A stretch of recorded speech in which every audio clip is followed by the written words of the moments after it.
మహిళ స్వర్గీయ ప్రధానమంత్రి శ్రీమతి ఇందిరాగాంధీ వర్ధంతి సందర్భంగా నిడదవోలు నియోజకవర్గ కోఆర్డినేటర్ మేడవరపు భద్రందొర ఆధ్వర్యంలో కాంగ్రెస్ పార్టీ కార్యాలయం నందు శ్రీమతి ఇందిరాగాంధీ గారు చిత్రపటానికి పూలమాల వేసి ఘనంగా నివాళులర్పించారు.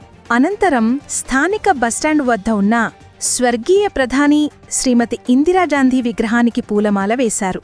అనంతరం చర్ల సుశీల వృద్ధాశ్రమనందు వృద్ధులకు, వికలాంగులకు, వితంతువులకు పండ్లు, మిఠాయిలు, బిస్కెట్లు అందచేయడం జరిగింది. అనంతరం భద్రందర మాట్లాడుతూ, ఈ దేశ నిర్మాణంలో శ్రీమతి ఇందిరాగాంధీ గారి ప్రధాన పాత్ర పోషించారు. రాజభరణాల రద్దు, బ్యాంకుల జాతీయకరణ, పొదుపు సంఘాలు, అంతేకాకుండా దేశంలో బహుళ సార్థక ప్రాజెక్టులు, కర్మాగారాలు ఇంకా మరెన్నో నిర్మాణాలు జరిగాయి అంటే అది శ్రీమతి ఇందిరాగాంధీ గారి పాలన మాత్రమే అని అన్నారు. ఈ కార్యక్రమంలో రాష్ట్ర కార్యదర్శి చిన్నం మురళీకృష్ణ, బండి అభిషితుడు, ధర్పురెడ్డి సుజాత, కాకి కిషోర్, కళ్ళెం ఆనందారావు మరియు తదితర నాయకులు పాల్గొన్నారు. ఆశ్చర్యకరండి, ఆవిడ చేసిన చట్టాలు అవన్నీ కూడా ఇప్పుడు రన్ అవుతున్నాయి సార్. ప్రతి ప్రాజెక్టు కానీ, ప్రతి ఇండస్ట్రీ కానీ, ప్రతి నౌకాదళం కానీ, ఏదన్నా కానీ కాంగ్రెస్ పార్టీతో సాధ్యమైందండి. అది కూడా ఇందిరాగాంధీ గారి సారథ్యంలోనే అయ్యింది. మరి ఇప్పుడు గవర్నమెంట్కి చూస్తున్నారు, కూటమి గవర్నమెంట్ చూస్తున్నారు, బీజేపీ గవర్నమెంట్ చూస్తున్నారు.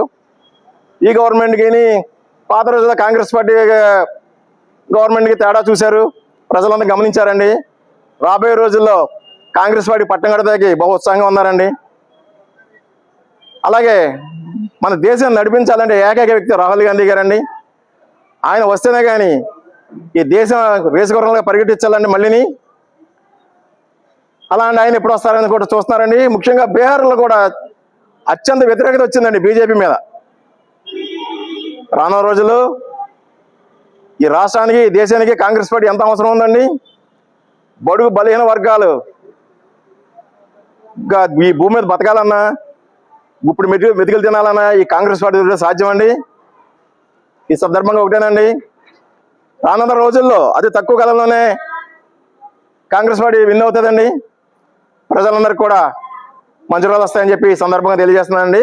జై కాంగ్రెస్, జై కాంగ్రెస్, రాహుల్ గాంధీ గారి నాయకత్వం.